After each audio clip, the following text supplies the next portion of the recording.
Hey, yo, what up, everybody? It's your boy, HB Maharaja. Jai Ho to everybody. Hope you guys are doing well today.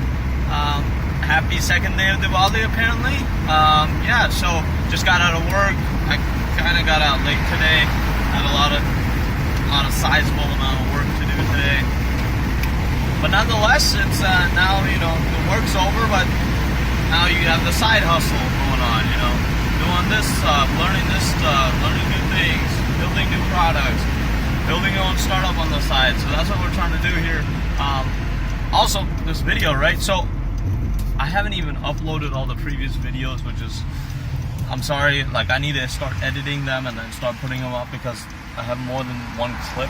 They're not continuous like this clip will be. They're more,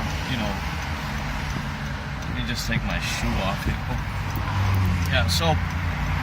They're not as continuous. I have to figure that out.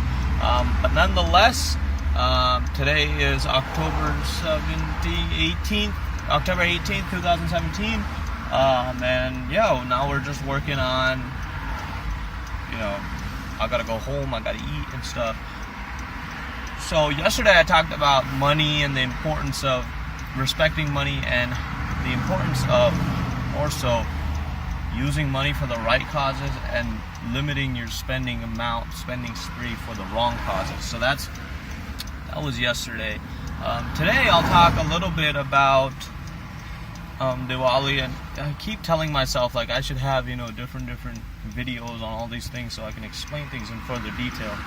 But nonetheless, so I'll go a little bit into Diwali. So Diwali is a celebration that happens in the fall season. When the monsoon has ended in India. Usually, it's a great time to be in India, and especially this month is known as the Kartik Mas. It's one of the most holiest months in India. And Diwali happens to fall this year right in the middle of it, this year. So Diwali is actually the celebration of Sri Ram Bhagwan, an incarnation of Krishna, Vishnu himself, coming back to Ayodhya. So the whole storyline, there's a huge storyline behind Ramayana, but essentially there's a kingdom, and it's the headquarters is called Ayodhya.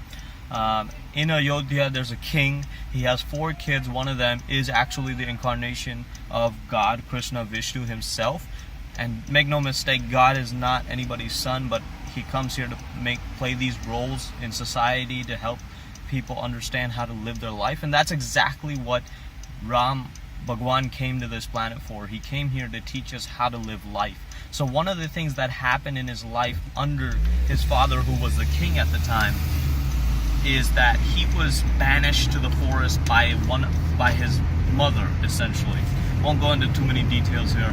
He was banished into the forest for, I think it was 14 years, 11 or 14 years.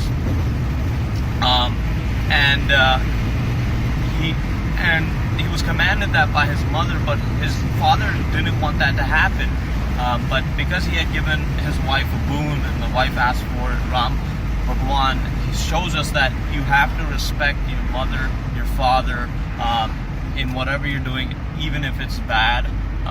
That's just the way it is. You have to respect them, and you can't break promises. And that's, Ram Bhagwan is the epitome, the personification of honesty and righteousness. So anyway, so he goes to the forest, and his wife gets stolen, Srimati Sita Devi, and by Ravan.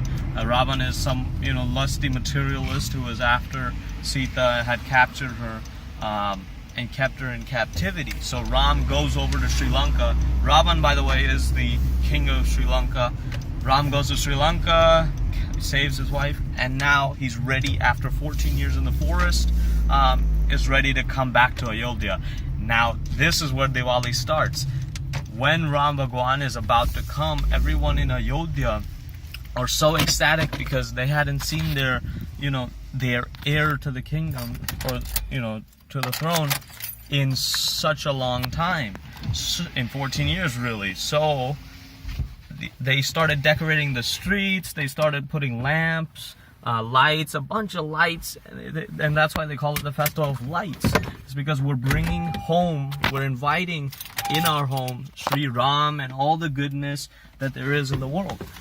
So that's essentially what Diwali is. And yeah, so thank you so much for tuning in. HP Maharaja signing out. Jai Ho, everybody.